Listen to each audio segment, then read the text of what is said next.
here in San Francisco going to visit hi5 in a giant office building here in downtown San Francisco. We're going into here and they're singing Happy Holidays. Okay, I'm going into hi5.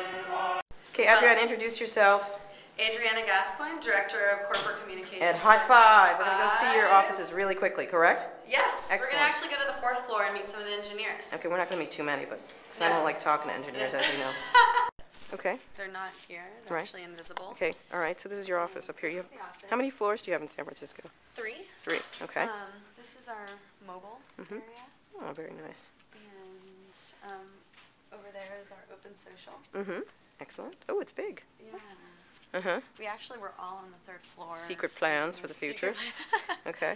And this is our sort of design area and product. So everyone's here. 100 people? Is that right? There's about 110. And oh wow, it's everyone's large. separated into pods based on their expertise and what areas of the business they focus on. Translation, things like that. Yeah, translations are over here. Everyone's out to lunch, so that's sorry. right. Yeah, I know. We do have employees here. I'm sure you do not. You've made this up. This is a Ponzi scheme, isn't it? It's customer service, customer care. Cool. And you know, Adrian, this looks like a regular office. You realize that? yeah, I'm where's trying the to make where's it the exciting. where's the oh, there's your kitchen. Fine, fine, blah blah blah. Excellent. Oh, look, you have a little scooter over there. Well, that's excellent. And, excellent.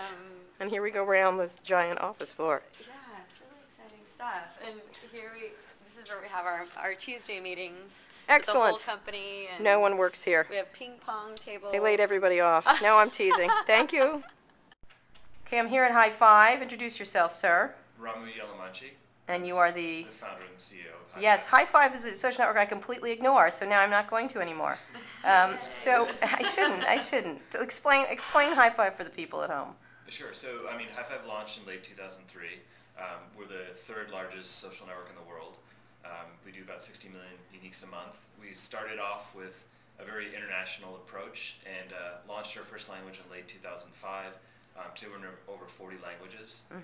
And you're popular in like Latin American countries. Where else? Yeah, Spain. Yeah, exactly. So hence why we pay no attention to you. Because Americans are so international. They're very exactly.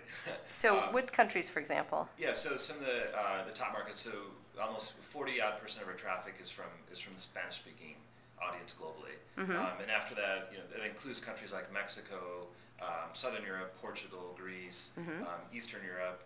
Countries like Romania there, Thailand. Right. So you're number 1 in Romania. Go for it. Yeah. So explain to me, you guys are doing something different though. You're trying to differentiate yourself from just sort of the Facebook model, which is, Facebook and MySpace would be your competitor in most of those countries as they're trying to expand internationally beyond the U.S. Well, we see them in some markets. In other markets, they're not present at all. Right. But just in terms of directionally how we're going, the service enables communication.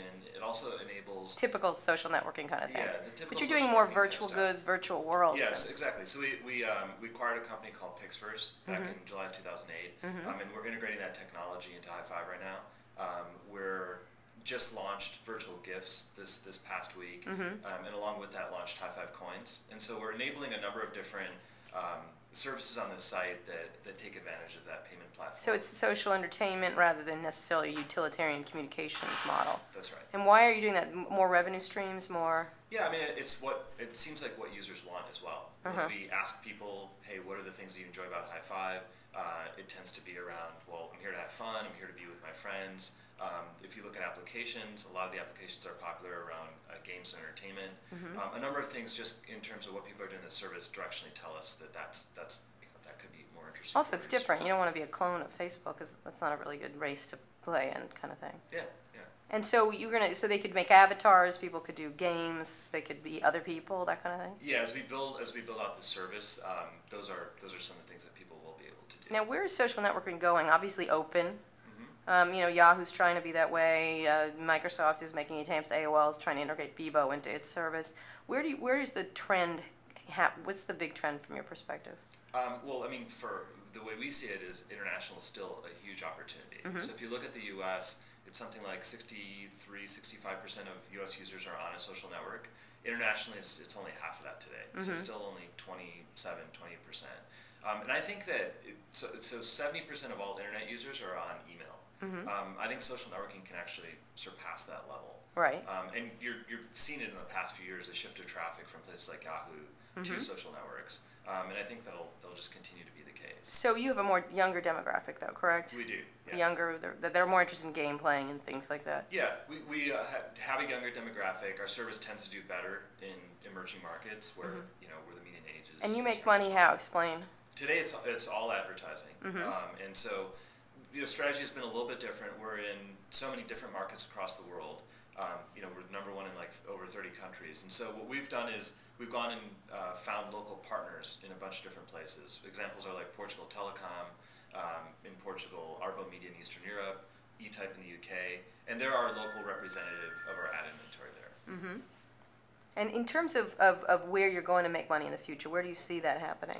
Yeah, I mean, it's, today it's advertising, and advertising will continue to be an important stream, but going forward, interactive media, so what we just talked about, areas around virtual gifts, games, kind of developing out the Pixar's technology and building it into the service, and then the third stream is around mobile, which has started to kick in right now. Now, can there be lots and lots of social networks? People feel like it's going to have a shakeout period, just as other kinds of internet services have. Yeah. I think it depends on on what is a social network and what it becomes. So, I mean, my view on this is that it's like Coke and Pepsi and what's 7-Up going to be. Right. So I believe that and also if you look at a bunch of countries, there's oftentimes 2 social networks in the top 5 sites. I think Russia is an example that comes to mind. So I see there being the networks that can actually coexist. In some ways it could be like network television. As long as there's enough differentiation and I have a reason to be going to different places. Now you were funded by Moore David Al, correct? Yeah, and you're all in San Francisco. Incredible. We're all in San Francisco. Can't believe I completely ignored you. I apologize. Thank you so much. Well, you know us now. Now I do. Okay, thanks a lot. Thank you.